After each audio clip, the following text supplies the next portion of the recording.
करना, जब जब जिस जिस महीने में जो जो प्रदोष पड़ा करे, जब प्रदोष पड़े, बन सके 1 बेलपत्र, बन सके 5 बेलपत्र, शमी पत्र, हरे मूंग, हरा मूंग, बेलपत्र, एक कलश के अंदर थोड़ा सा पानी लेकर 1 बेलपत्र, हरा मूंग, शमी पत्र डालकर और उसमें थोड़ा सा गुड़ डालकर भगवान शिव का स्मरण कर कर प्रदोष काल में, मान लो कोई काम आपका बहुत जरूरी है, बहुत दिनों से अब थक गए हैं, नहीं हो रहा, कर्जा बढ़ रहा है, धन नहीं आ रहा, व्यापार नहीं चढ़ रहा, या कोई समस्या बहुत प्रबल है, कोई एग्जाम में बैठ रहे हो, नहीं हो रहा, परीक्षा भी दे दी है, रिजल्ट आने ही वाला है, तो भी प्रदोष काल में, प्रदोष के समय वो जल, मूंग, शमी पत्र और बेलपत्र और गुड़ का शंकर के शिवलिंग को समर्पित करना प्रारंभ कर दो। 2 या 3 प्रदोष करोगे, बाबा आपकी मनोकामना शीघ्र पूर्ण कर देगा। 2 या 3 करो। तो प्रदोष व्रत का नियम जो आप ले रहे हैं, प्रदोष व्रत को जो आप श्रवण कर रहे हैं, उसको जरा ध्यान से सुनिएगा। सबसे पहले स्नान ब्रह्म मुहूर्त का, सुबह का, उसके बाद में फिर आसन पर बैठकर भगवान की भक्ति को धारण करना, ये प्रदोष का मूल तत्व। प्रदोष व्रत करने वाले को भोजन नहीं करना चाहिए, ध्यान दीजिएगा। फलाहार करो, उसमें भी नमक का सेवन मत करो। प्रदोष व्रत में नमक का सेवन वर्जित होता है। कारण क्या कारण होता है? प्रदोष के दिन, प्रदोष काल में 2 जगह दिए लगाना प्रारंभ कर दो। पहला, बेलपत्री के वृक्ष के नीचे पहला दिया प्रदोष काल में, प्रदोष के दिन बेलपत्री के वृक्ष के नीचे, और दूसरा दिया अपने दरवाजे की चौखट के बाहर, मतलब अपन बाहर खड़े होंगे, अंदर की ओर दिया नहीं, बाहर की ओर। एक दिया बेलपत्र के नीचे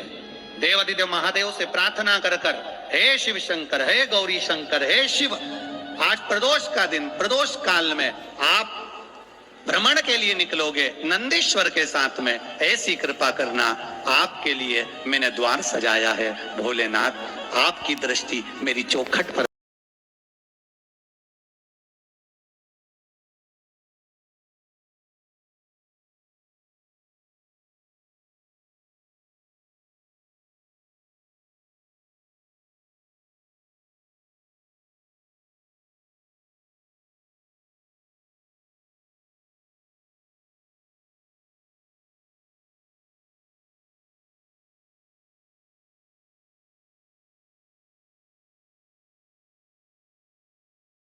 प्रदोष पड़ जाए, 2 बार का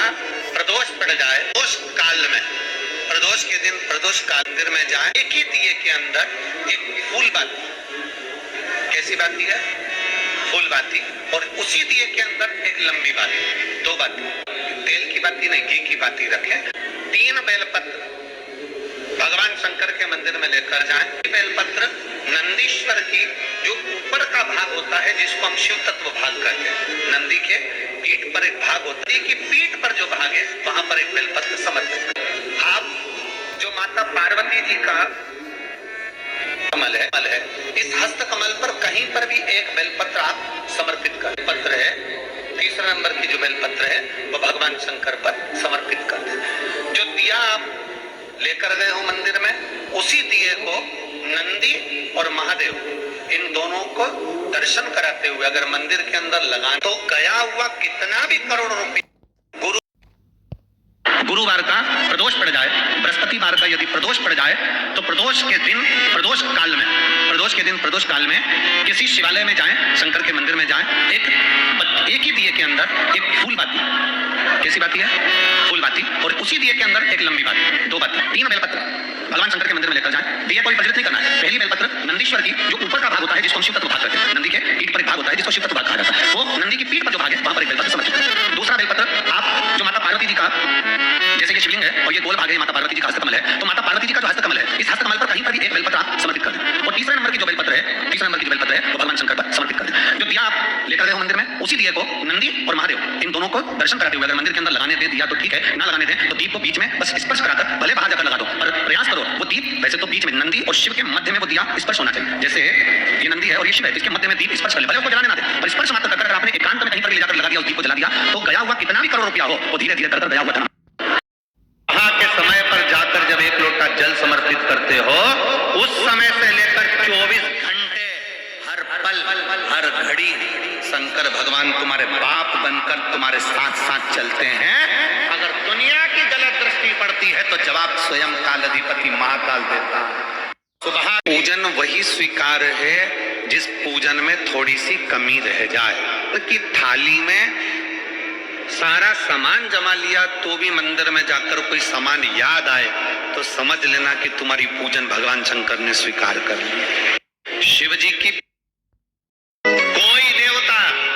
सारा दुनिया की संपदा दे सकता है, दौलत दे सकता है, वैभव दे सकता है, सब कुछ दे सकता है, पर शिव जी का नाम आशुतोष है। आप जो आशा लेकर जाते हो शंकर वो आशा कभी तोड़ता नहीं, पूर्ण ही कर दे। जब कोई निंदा करे, जब कोई अपशब्द कहे, जब कोई ताना दे, जब कोई गाली दे, तो भगवान के मंदिर में जाकर एक दिया अलग से लगाया करो कि अब तुम उन्नति की सीढ़ी पे चलो। जब आप प्रदोष का व्रत नहीं कर सकते तो शिवलिंग के स्पर्श की जगह जहां से पानी बहता है जाता है ये गोल, और यहाँ से जो भगवान के चरण है जहाँ से पानी नीचे गिरता है, समझ रहे हो ना सब लोग, उस स्थान पर अपनी जो ये हथेली होती है, इस हथेली को कुछ देर लगा लिया जाता है और देव महादेव का या तो पंचाक्षर मंत्र या षडाक्षर मंत्र या श्री शिवाय नमस्ते इस मंत्र का या महामृत्युंजय मंत्र का स्मरण कर ले और दिल की बात भगवान शिव से कह दिया, हृदय से कहकर 2 दिन, ज्यादा से ज्यादा 3 दिन, ज्यादा से ज्यादा 5 दिन, बस 6ठे दिन की जरूरत नहीं पड़ेगी, बाबा रास्ता खोल देगा और कार्य सफल। ब्रह्म वैवर्त पुराण कहती है अगर शंकर भगवान के शिवलिंग का दर्शन स्वप्न में होता है तो 15 से 20 दिन के अंदर कोई शुभ कार्य तुम्हारे घर में जरूर होता है और लक्ष्मी की आवक जरूर है। ब्रह्म आप 5 या 7 दिन रेगुलर लगातार प्रैक्टिकल करना चालू करो, भले आज से चालू कर दो। अगर बहुत भारी तकलीफ है कि ये तकलीफ बहुत भारी है, मिटी नहीं रही, द्विजेश्वर महादेव का नाम लो, एक लोटा जल लो,